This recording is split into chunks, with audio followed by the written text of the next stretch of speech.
Lily, my precious angel, my favorite person, truly, in the world. I'm so happy that you're here and that we're doing this. This morning when I was getting ready to come in, and I always have this moment of like, this is going to be a lot of energy. I got to get prepared for that type of day. And then I thought, Lily's coming on today. This is just a gift. Like, I just get to hang out with one of my best friends. Every conversation that we have, we always say we should have just recorded that for the podcast. So here we are. Yeah. Like we're back on the living room sofa just chatting. Exactly. Welcome back to the show. Thank you. Your face is already shape-shifting. So happy to be here. So happy to have you here. Yeah. It's amazing. You already know somebody in this office. You went to middle school with her. She was so excited to see you. Just such a small world. Yeah. Such a small world. So the last time you were on the show, I think it was like two or three years ago. Exactly. And we talked about our healing journeys. We talked about bee venom therapy, how you healed from Lyme, our connection, our sisterhood, all those things. And since then, life has kind of just exploded in all these beautiful directions. Yeah. You're an astrologer. You are so knowledgeable about the gene keys, about tarot, all things esoteric. You're an incredible artist. I could sing your praises on every level, just beyond. So I just want to talk to you about all of those things. Absolutely. Well, yes. Thank you. It's such an honor to be here, and you're one of my favorite people to talk to about healing and about spirituality and all of the things. Yes. And this is a beautiful moment. So I'm grateful to be here with you. Such a gift. I'm so happy. So let's kind of just start with, how are you feeling? Because people do know, if they listen to our last episode, we've both had similar struggles with chronic illness, Lyme, being sensitive humans in this world, being starseeds in this world. Yeah. How are you feeling physically? I feel light years healthier than I did the last time we spoke. My body is still sensitive, but I don't feel sick with Lyme anymore. I don't feel like I'm living in a sick body. I feel like I'm living in a sensitive body, and I've learned how to take care of myself and how to kind of maintain a feeling of health and resilience. And I've learned how to kind of catch the red flags and how to look out for them when they come. And that takes time and patience. And I think that's really been the journey for me, is learning how to take best care of this sensitive body that I've been given. And of course, like recognizing the gifts that come with that sensitivity, which is my ability to kind of channel and absorb this esoteric information that comes kind of like readily, and it's readily accessible to me because of my sensitivity. That's so true. And the way that I kind of express it with my art, and it's a direct byproduct of the sensitive nature of my mind, body, and spirit. I love thinking of it that way. And that actually gives me something that I've already learned from what you're saying, which is not living in a sick body, but living in a sensitive body. Yeah. That's so true for both of us. And I think that's the biggest difference for me too. When people say, how are you feeling? And what's the change? Like, I still have flare-ups. There's no like destination of being 100% healthy, I think, for people, for anybody. Because we're sensitive, but we're not sick. Yeah. We've come so far. Yeah. Everybody listening, Lily and I have water fasted together. Yeah. We have done ketamine therapy, ayahuasca. You've done the bean protocol. You did the bee venom. We have tried everything. Yeah.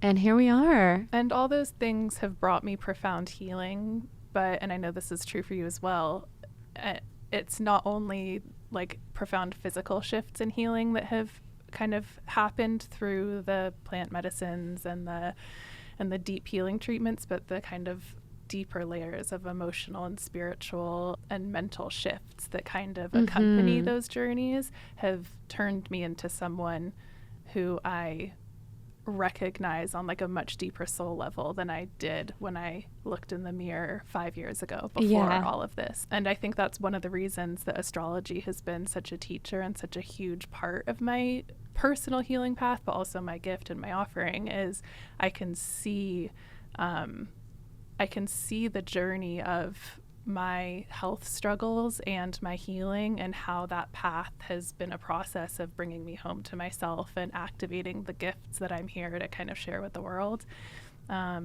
And I see the same thing in your chart as well. And it's like, it just, these challenges we've been given are so hard, but I think having these systems, whether it's astrology or human design or the gene keys that kind of create context around what it is that we struggle with, can make it, we understand how to use it as a gift and how to empower ourselves through something that could make us feel like a victim.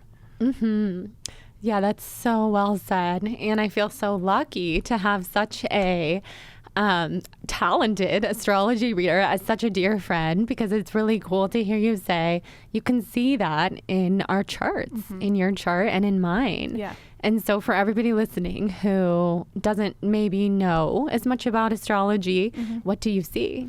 Like in your chart and in mine? Yeah, well, the easiest place to sort of recognize where I always begin my readings is looking at the North and South node, because that's kind of like, if we're a soul having a human experience, and this particular life is just one of many where we're learning and evolving in ways that we haven't been able to in lifetimes past. Our North node explains where it is we're going, and our South node describes what it is we're moving away from and where we kind of got stuck in our previous lives. And it's also going to represent our gifts and our talents and the things that come naturally to us, but also like the comfort zone that's going to keep us from moving forward towards that North node and that destiny point. And so my North node is in Aries in the 8th house. So it's like in my Aries North node is about kind of embracing that like fresh start and like a new, like a cycle breaker kind of energy. So already there, I know that I'm here to kind of like pave a new path in life and like have a different experience. And then maybe the status quo or what's been kind of shown to me through my family line. And my South node is in Libra. And so that's kind of, a Libra South node is going to struggle with people pleasing, and like you're going to want to sort of be liked, and you're going to be considerate, and so you're going to have like a hypersensitivity to what it is that people want from you and how to sort of please the people around you. But your challenge is going to be to own your truth no matter what, and to not sort of fall into that trap. With these types of healing journeys, we try some really kind of out there treatments, and we choose a way of living that is not the status quo, and we do things like bee venom therapy and ayahuasca that are difficult for our family and friends to understand sometimes. And I know we've both dealt with that, of like judgment from the people around us, and really anchoring into that soul knowing that this is for my healing, and I can't quite explain logically why I need to do this thing, but I just have to honor what I know is true. So that's kind of like the North and South node creates like the architecture and the context around our life as a whole, and then the intricacies of the heart of the chart, like the sun, moon, rising, and all the other planets are kind of in service to that North and South node. And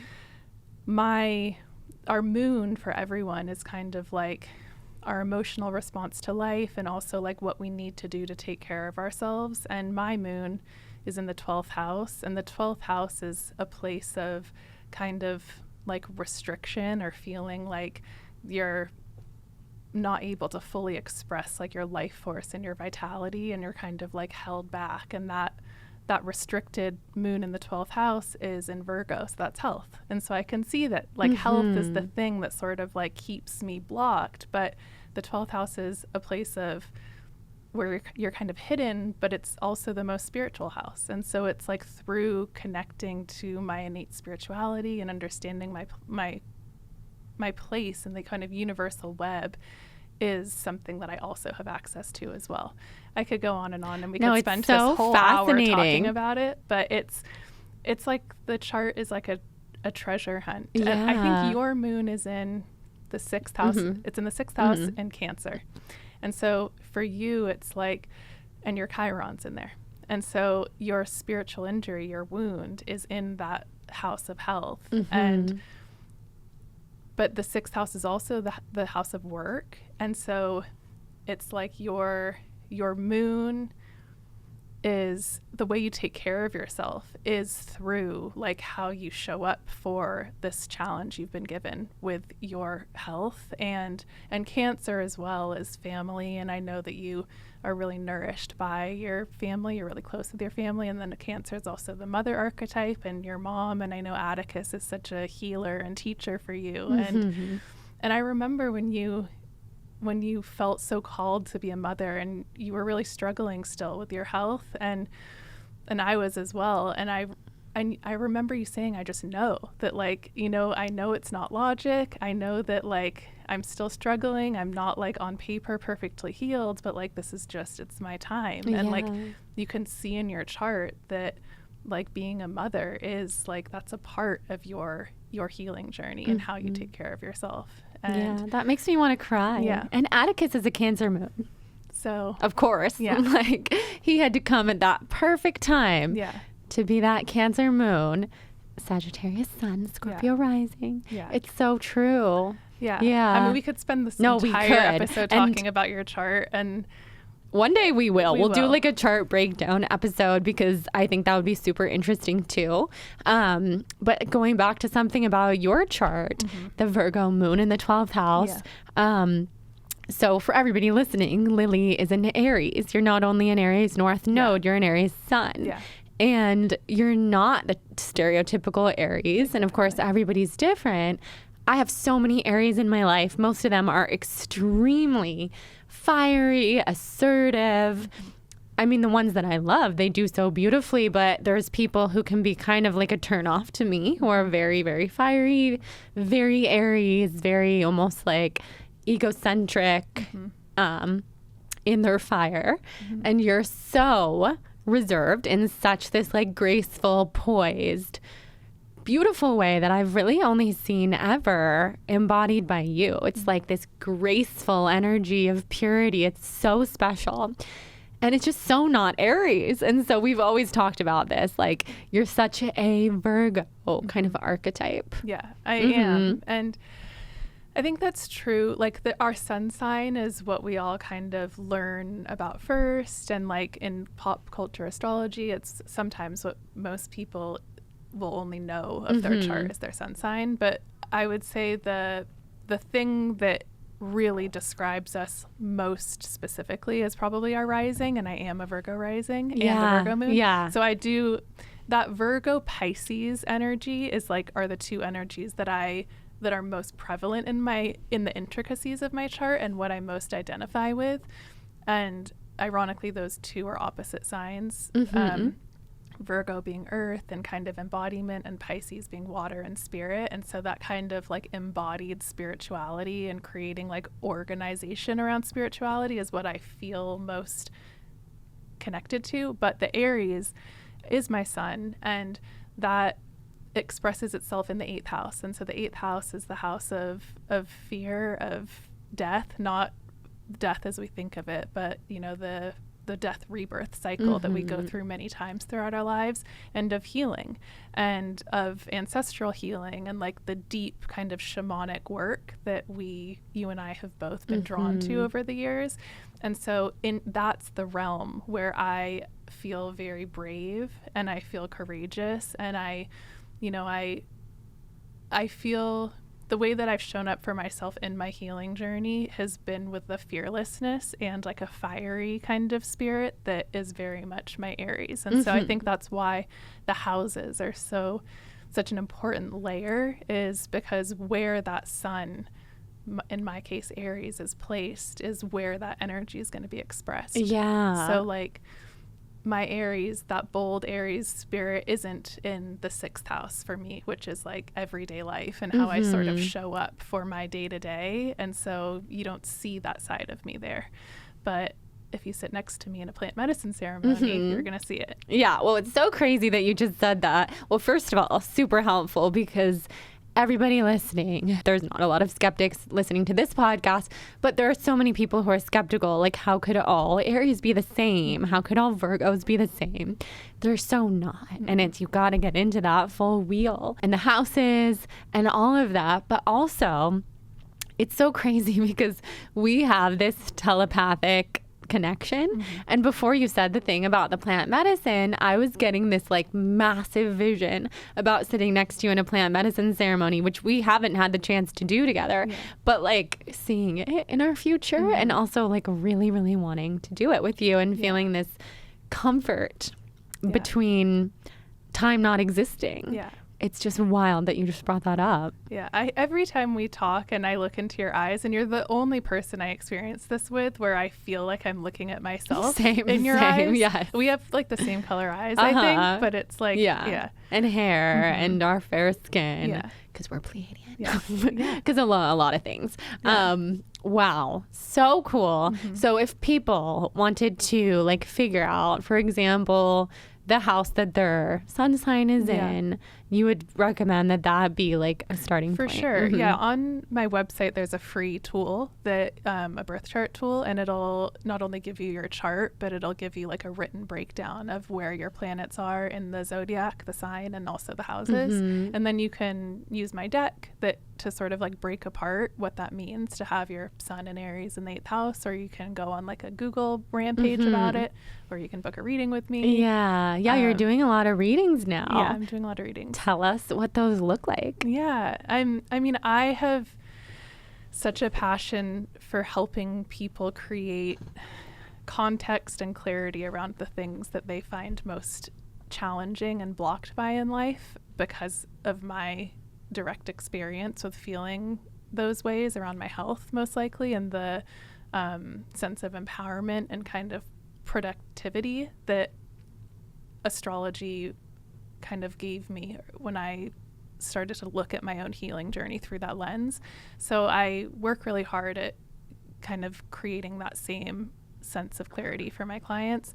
And then it's funny, I think that a lot of people just like, it's so helpful for me to help people understand who they are, why they're here, like what a fulfilling life might look like to them, because we're fed this narrative like through societal programming around like what success looks like, what the markers are that we're supposed to hit through life as we age. And you know, a fulfilling life and a sense of inner peace and accomplishment is not one size fits all, and it is all laid out in the birth chart. And so it's really helpful for people to have me reflect back to them like what will actually like light their soul up and what it is that they actually came here to activate within themselves and offer to the world. So the readings are something that I'm really passionate about right now because I'm working on some courses and some kind of teaching programs, and the best way for me to kind of design those courses and programs is to be working one-on-one with people and kind of understanding what the questions are and what it is like and how it is that I can communicate this like very potentially overwhelming complex system in a way that feels digestible and accessible for people. And so the readings are an offering that people receive a lot from, but I also gain a lot of clarity through in terms of my greater vision and purpose. Love that. And do people typically do like one reading with you, or do they do like a series of learning? Yeah, I have people that I do just like one-offs, like maybe they're going through a challenging time and they need some help and guidance, and so we'll do just a one-off there. But I have people that I do like a couple times a month or every few months. So it looks different person to person. I love that. And your specific way of reading a chart is so special, and it's so different from what I've ever seen anybody else do. Just like your lens into that world. I always say this, but you are from that world. Whatever the world of all the constellations and up in the stars and that whole system, I feel like that's where your soul is from. It feels as... I work with the tarot a lot as well, and I was talking to my mom actually the other day. I was giving her a tarot reading, and she was surprised at my kind of fluency in that language, because it's also a language. And I was saying, whether it's tarot, whether it's astrology, like no matter what it is, it feels like a language that I was raised speaking like as a child, and then I forgot. And now it's just a remembrance. Like it's not the first time that I'm learning this stuff. When I start studying astrology or the tarot, it's something that's innate and already in me. Yeah. And I know I've had like past life regressions and past life visions where I know that this has been a path of mine for many lives. So it is very much a remembrance. Yeah, that's the impression that I get with your fluency of it all. And just they're very complex systems to digest. And you just do it in such an accessible way and just such like a deep way. It's like, whoa, it is your language. Yeah.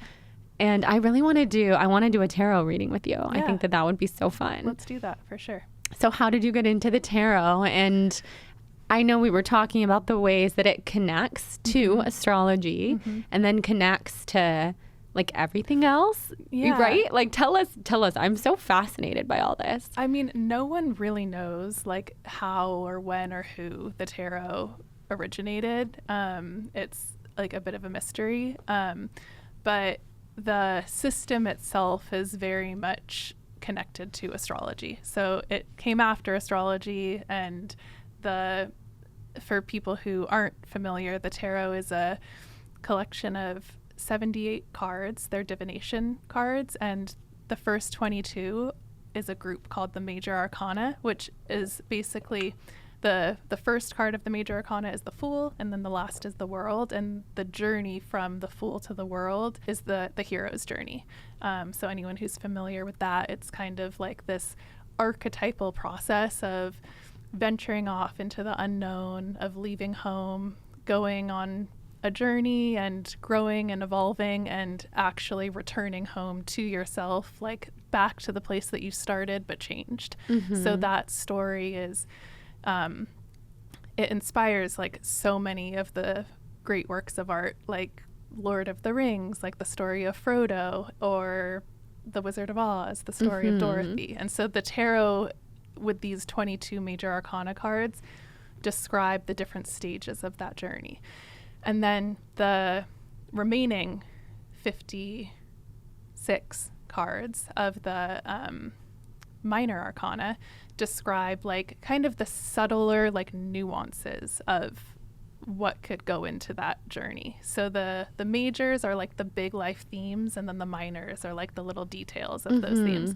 And they are rooted in astrology in the sense that it's a energetic language, but you don't need to know your birth information. Like it's not like we have like a tarot chart. It's simply like a tool, like an oracle deck, where you can tap into the universe or to spirit or to your high self, whatever it is you're connecting with, and create a tarot spread for yourself or do it for someone, and trust that those cards that you pulled are delivering a message that you need to explore, and it'll help you. You know, like if I were to say I was nervous coming to have this interview today, and say I pulled the Fool card, it would be an indication to sort of like step outside of like my comfort zone and my little nest in Topanga and open myself to, you know, whatever it is this conversation might reveal to me, and show me something in myself that I haven't yet activated. And so that's, if that makes sense, that's kind of how you would work with the tarot. I love that. And then there's different ways to pull, right? Like you could pull one card, or what I've never understood, because I like have all these decks at home and I just pull them in fun ways, the layouts that you can do, right? Yeah, there's all kinds of different like traditional tarot spreads. Like the Celtic Cross is probably what you're like feeling overwhelmed about, which is like a huge like traditional tarot spread. And that can be overwhelming, and that's not somewhere that you need to start. Like you can use them. I think something that's so important, whether it's tarot or astrology, is like there's no like tarot police or like astrology police. It's like to empower yourself to kind of create your own connection with these systems and to give yourself the permission to like play with whatever spread feels like accessible and intuitive to you. And if that's like a 3-card spread, like a past, present, future using the tarot deck, like 100%, that's totally cool. And that's what I do most of the time when I'm working personally with the tarot. Is I don't have time to do like a 10-card hour-long spread for myself every morning, but I'll do 3 cards, usually past, present, future, and that's something that feels kind of digestible. Yeah, I love it. That's what I usually do too, now that I'm thinking about it at 3. Yeah. And Jonathan makes fun of me because I can never pull just one. That's just me with everything. Like I can never just tell one story. Like I always have to like build upon, and he's always like, just pull one. I think that's good though. Like in tarot specifically, like sometimes we'll pull a card and it won't resonate, and we'll be like, I don't know about that. And it's actually like a good idea and encouraged to pull a second card in relationship to that first card to tell a whole story. Yes, totally. Something about cards, which I feel like I have to say on here, I don't think I've ever told this story on the podcast, but I know that I've told you, was when I was in Spain and I did that crazy mushroom ceremony, like 4.5 grams of mushrooms, which showed me more than I've ever seen from really any plant medicine ceremony ever. We pulled a card before we went in, and I pulled the Wheel of Fortune. And it wasn't a tarot card or anything. It was like the shaman's own deck. But when we did the medicine, I became that woman. I became the woman on the card. And I went through the journey that is described that she goes on in that card. I was like the archetype. And I really went from like somebody who loves this kind of stuff, who thinks it's fun, who doesn't really understand all the complexities and nuances, to the biggest believer in the channeled elements of these cards, all types of cards. 100%. And like the tarot especially, and astrology, like it's the language of archetype. And so then it's like, what is an archetype? It's like, it's a universal truth. It's like an expression of consciousness. And like, it's like, what does that even mean? And it's like, if we think of consciousness just as like life force energy, as like spirit that wants to be made manifest somehow in this earthly realm. And so it kind of like breaks itself apart into like different ways of expressing itself. So it's like Aries is one expression of consciousness, Taurus is another, or in the tarot it would be like the Hermit is one expression, the Wheel of Fortune is another, and they represent universal truths that like we as humans are always going to like move through and experience throughout our life here on Earth. And so these fractals of consciousness are encoded into our being, and they kind of like move in and through us. And the cards can, you know, energy is abstract, and our mind needs to make things linear to kind of understand them. And I think that these systems, astrology, tarot, human design, gene keys, it creates a language and organization around what otherwise is just sort of this like felt, energetic, like shapeless thing. And it helps us kind of make sense of it, because then this kind of gets into the conversation of like frequency. And like that's what the gene keys is so brilliant at. And I'm like a baby student of the gene keys. It's something that I'm like learning more and more about. But Richard Rudd, who channeled the gene keys, he basically broke the keys into, the keys also represent sort of aspects of consciousness, into 3 tiers, being the like a shadow expression, which is like a low expression, and then the highest expression is the city, and then the middle expression is the gift, and the gift is like the bridge between the shadow and the city. So like, for example, in the gene keys, my soul essence, it's called your SQ, is gene key 9. And so the shadow of that is inertia, and the city, the highest expression of that, is invincibility. So inertia being like, I feel completely paralyzed when I feel very like tapped into something big. I feel tapped into spirit. I feel very aware there's like something big that like I have access to that wants to move through me. And sometimes I feel kind of paralyzed by like the magnitude of that. And so I don't do anything. And so I'm not working on my book, on my decks, on my courses. I'm just like, this is too much. I can't pick up a pen. I can't do a thing. But then the city of that is invincibility. And he uses the metaphor of like a big wave surfer. When you're in that invincible like frequency, that high frequency of this 9th gene key, you're like a surfer on a huge wave where like you're just cruising and you feel the force of the entire ocean behind you and you're invincible. And so it's like, how do you get from that place of paralysis to like feeling the force of the universe behind you? And it's the gift of determination, which he describes, which is literally just, for me, I have to be in a constant state of moving forward. And it doesn't really matter what it is I'm doing, as long as it's like one foot in front of the next, like moving me in a forward motion of direction. And chances are when I'm in that state of motion, the next step will reveal itself to me. That next step does not reveal itself to me when I'm like over intellectualizing and like trying to plan for what it's going to be. And so that's kind of an example of how one state of consciousness, being the 9th gene key, can go from being like a shadow to like a high frequency of the city. That's so fascinating.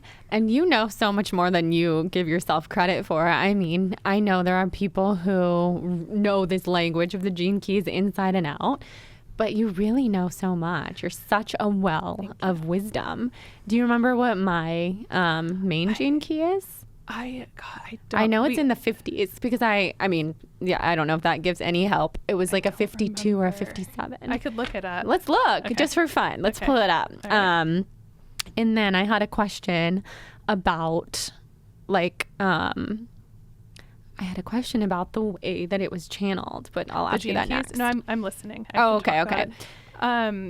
Well, Richard channeled it. And you've met him, right? I have had the blessing of meeting him a couple of times. He's one of my best friend's mentors, and so I've been around him. And he's like the most humble, grounded, lovely, unassuming man. You would just never imagine that he brought this like otherworldly, like vast body of work to life. He's just like a sweet family man.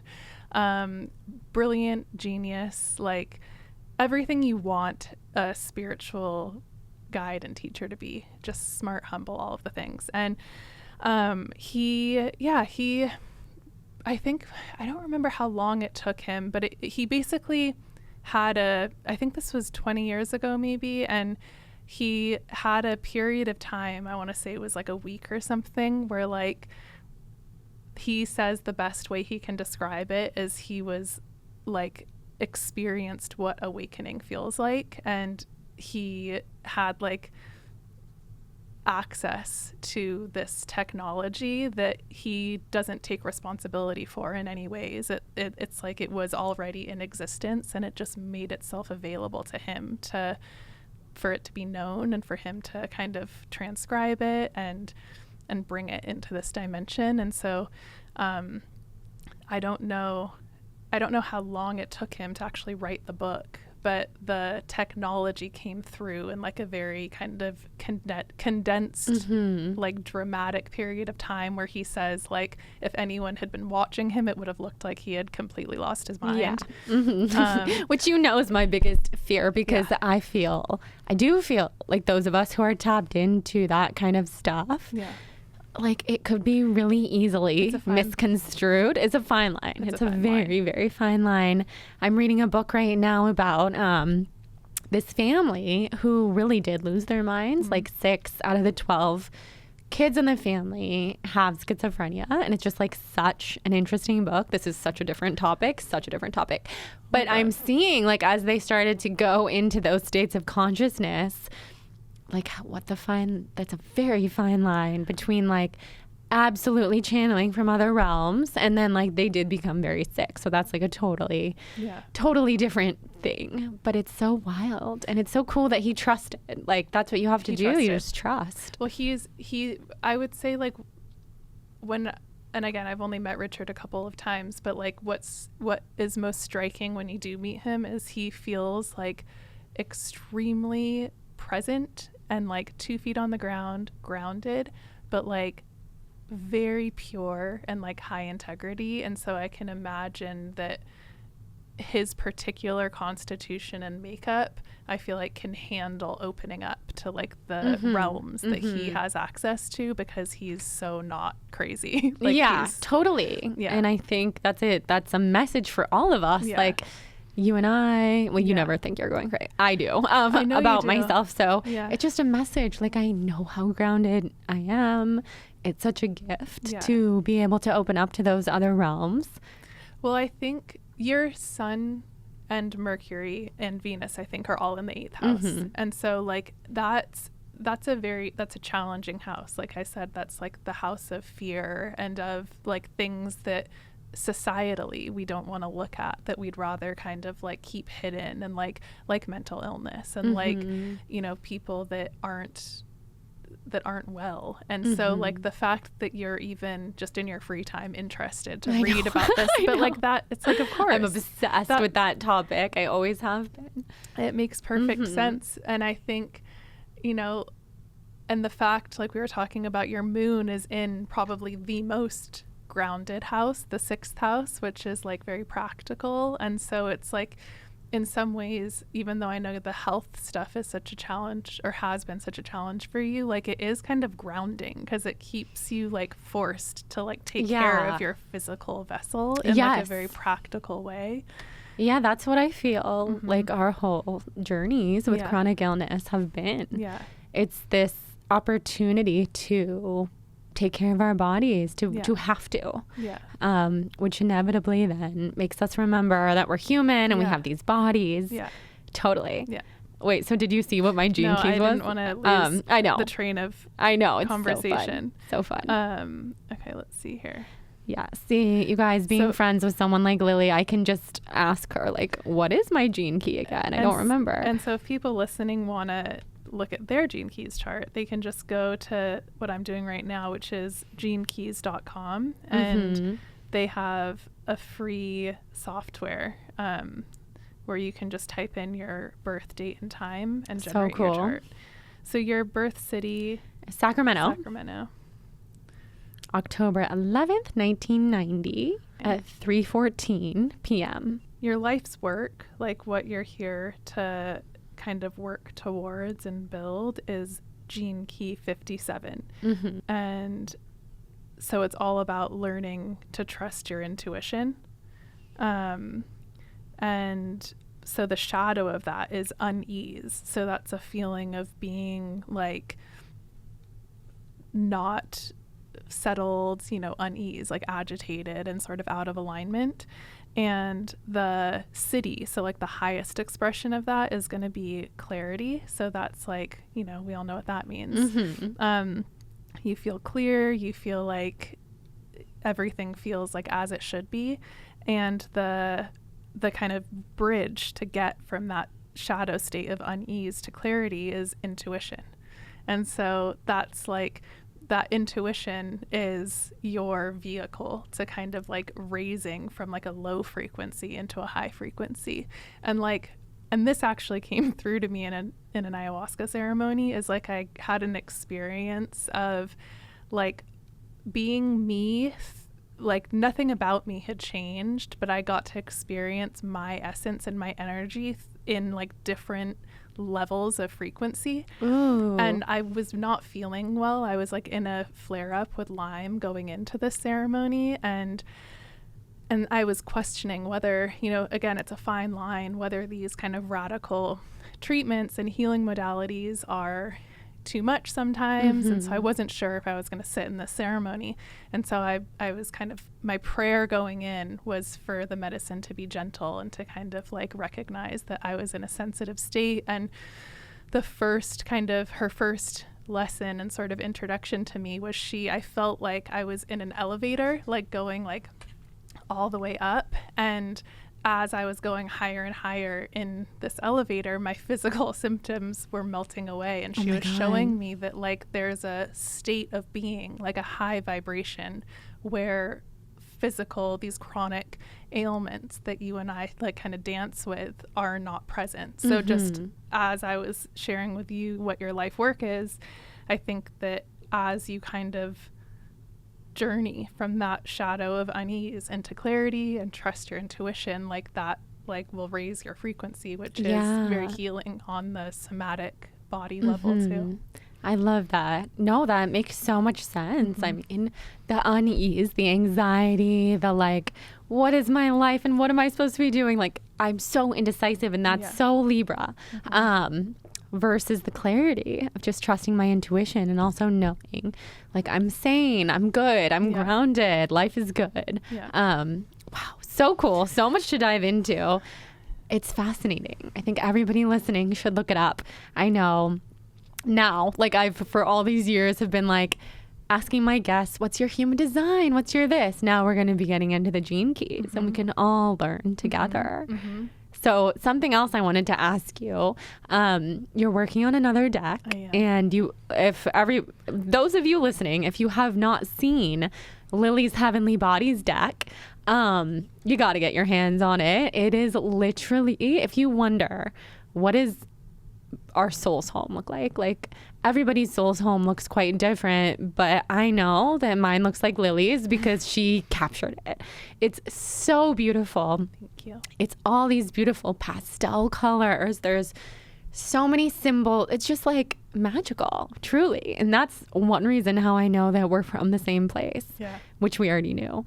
Anyways, you have to get her Heavenly Bodies deck, but you're working on another one. And we've been talking about this because you really inspire me to put our work first. The way that you put your work first, and you've gotten better and better at this, which requires having boundaries, requires just kind of knowing what's important and having that confidence. How are you doing it? Well, there's a few things that I want to speak into around this. Back to my chart and back to my kind of like surprise Aries sun. Something else you can look at in your own chart. It's 201. Oh my God, Atticus. I know. Atticus on Jordan's phone is the cutest thing I've ever seen. Perfect angel. You're a healer, and you knew it before he was even Totally. So we can all look at our sun on our birth chart and then think about, okay, our sun is our purpose. It's kind of like what we came here to cultivate and kind of embody and express in this world. And so I came here to kind of like tap into that Aries energy. And then the moon, it has to be in service to the sun. So however we show up for ourselves on a day-to-day basis and take care of ourselves is described by our moon placement. And so my moon is in that it's in that Virgo space, which is work and health. And it's in the 12th house of spirituality and also kind of tucked away. And that's a place of solitude and of kind of like being hidden from the world. And so there is this kind of inner critic sometimes when I like go into my creative vortex in my studio and say, sorry, friends, I'm like not available for 6 months. But that is, because I have the awareness of my chart and how to take care of myself with my moon, I actually know that for my particular makeup, like that's me. That's what I'm here to do. And through that is how I actually cultivate that Aries sun and that kind of like fiery, courageous, brave, like independent energy. So it's like does that make sense? Yeah. Like that. So, and that's not for everybody. Like, your moon might be in Leo in the 5th house. So for you, self-care might look like getting a bunch of friends and going to a concert. But like, I know for me, it is in that kind of place of like that creative incubator of solitude and connecting to spirit. So it makes the process even more sacred. But then something you and I spoke about the other day is I think that, I know I'm here. I want to push my kind of gifts and my creativity and my talents like to the limit and sort of like show myself like I want to express everything I came here to express. I feel there's a lot in me that wants to kind of come to life, and work that wants to be made. And I look up to other artists, writers, filmmakers, artists who have made beautiful work that I have enjoyed throughout my life. And brilliance like that requires sacrifice always. And so someone who is, someone who's written a beautiful novel or made a beautiful film, they'll take like 18 months away from life and just enter the universe that they're bringing to life. Because I think when you're a creative, you're writing your books right now, you're bringing a world into this dimension. So you need like the spaciousness to tap into that world and to feel it and know it and see it, and to not be kind of distracted by the reality that's here. Mm-hmm. And that's not personal. That's not to say that like the people in our lives are distractions, but I think that prioritizing this, intangible thing or place that wants to come through is just a necessary sacrifice mm-hmm. to create something brilliant. Yeah. And so I am making a new deck right now, and I am intimidated and excited by what that means. Yeah. It's in the early stages of it. So you're doing a really good job prioritizing it. Yeah. And I just want to have a studio like yours. Yeah. It's like in the back of her beautiful house in Topanga, just filled with all the creative visions of your world that you're bringing to life. I mean, I know it's not easy to kind of like dedicate yourself to the work, but when you have a space like that, what a gift. Like, why not use it? It is. So that's my goal. I will be manifesting a similar workspace. It's just so inspiring. I see that coming for you soon. And yes. Let me also just say, you don't give yourself enough credit. I am constantly blown away by your ability to do so many things so well. Like, you show up for your family, you show up for your work, and you show up for yourself, like in such like full presence and devotion. And I'm constantly amazed by how much you do and how well you do it. And I know that health is still a struggle sometimes, but like there is no way you would be able to show up the way that you do in your life 3 years ago. And like totally, it's just such a like reminder of how far you've come, and just like your ability to actually do so much. And so thank you. I'm always amazed.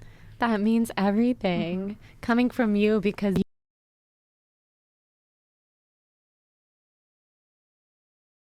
myself more credit, because even like this week, Jonathan's been out of town. So I have been like working all day like I do. And then at night, like 100% present mom, first thing in the morning, waking up without a kiss, 100% present mom, going from writing and recording the podcast to like running around the park, like mm-hmm. sprinting, because he's so fast.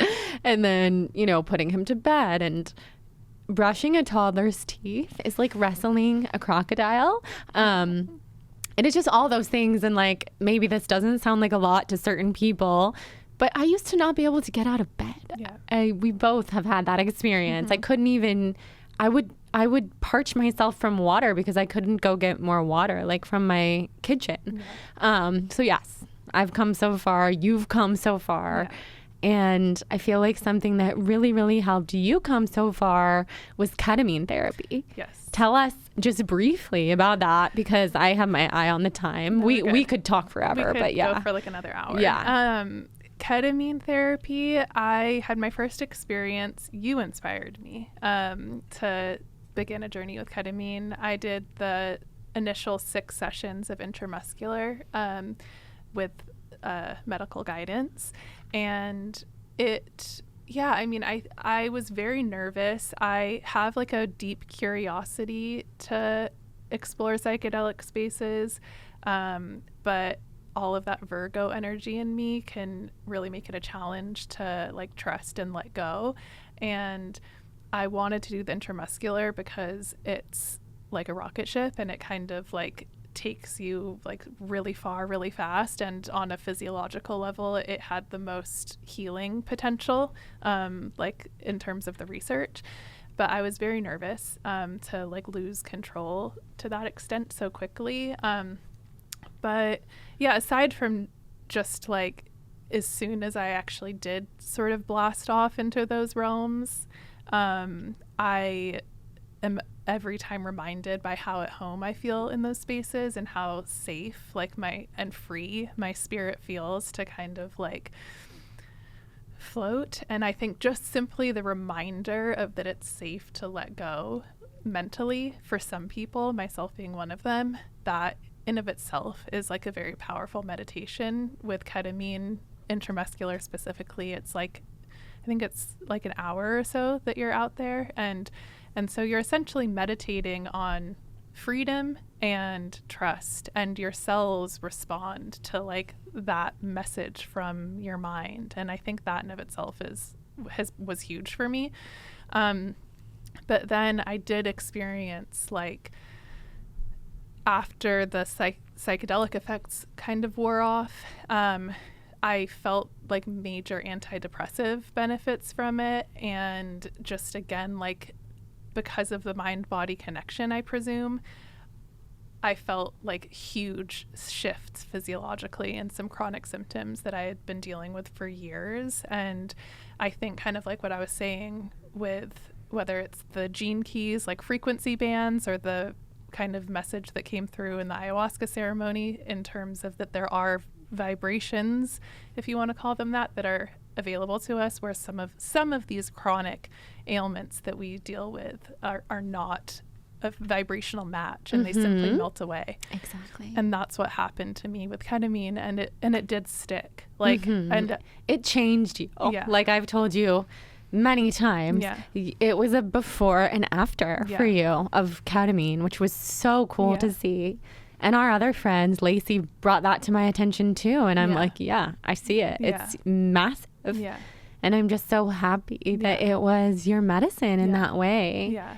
Yeah, it really was. And I'm so grateful, because it was you that makes me so happy. To my life. That means I'm doing my job as a reflector properly. And yeah, I think ketamine for me was very different than it was for you, but it was also really transformational. I just didn't really realize how much like was going to be unearthed, but now I feel very stable after like some shock. Yeah. But you, I mean, it's your Aries nature. Like there you are, because as we said, you're very Virgo, very graceful, poised, reserved. But the amount of like plant medicine or days water fasting that you can handle, I will sing your praises forever, is insane. I mean, it's very fire. It's very like leader, very warrior. Like when we water fasted, Lily was like 15 days deep, and I was like every other few days, like juice, water, like just different, different makeups of our souls and our bodies, and you're so strong. So it's amazing. I mean, and you're so strong too. It's like you've different types of strengths, but I think that in the water fasting or the psychedelic spaces, something that's constantly reflected back to you is how profoundly sensitive you are. And I think something that's and sensitive doesn't mean weak. It just means sensitive. Just like being aware of that. Like full on like starseed, like really not from here. And the constitution to kind of match that like ethereal makeup of your spirit. And I think, and learning through that kind of realization that that's who you are, you adjust how you show up for yourself in your day-to-day life and build a life around that sensitivity. And I think I've needed to be reminded by that I'm stronger than I think I am, and I'm capable of more than I think I am. And that's what my lesson constantly is in those spaces. Exactly. And the determination, back to your gene keys, determined to get through the fasting, and you did it. It's so amazing. I mean, I don't know how to ever end a conversation with you, because we could go into something entirely new. So you're going to be back for part 3. This is technically part 2, just a few years after part 1. Where can everybody find you? Instagram, Lily Ashwell, or my website, lilyashwell.com, if you want to book a reading. I hope to have my astrology course out sometime around Thanksgiving. So that'll be available on my website, and I'll promote it on Instagram. I'm going to hold you accountable. I mean, it's going to happen either way, but like we're similar in like the amount of pots that our hands can be in. Yeah. So I'm going to hold you accountable because people are going to want it. Yeah. No, that's, please do. Yeah. That's the goal. So, yes. It's going to be amazing. So that's, but Instagram is really where I promote new offerings and things as they arise. So you can find me there. I'm so proud of you. I love you so much. You're so special to me. Literally my twin. Staring into your face. It morphs into my face. It morphs into lifetimes. Yeah. It's 1 in a million. I mean, it's magnetic. It's amazing. I love you so much. Thank you for having me. Thank you for being here. Talk to you forever. Forever. And we will. Yeah. Mwah.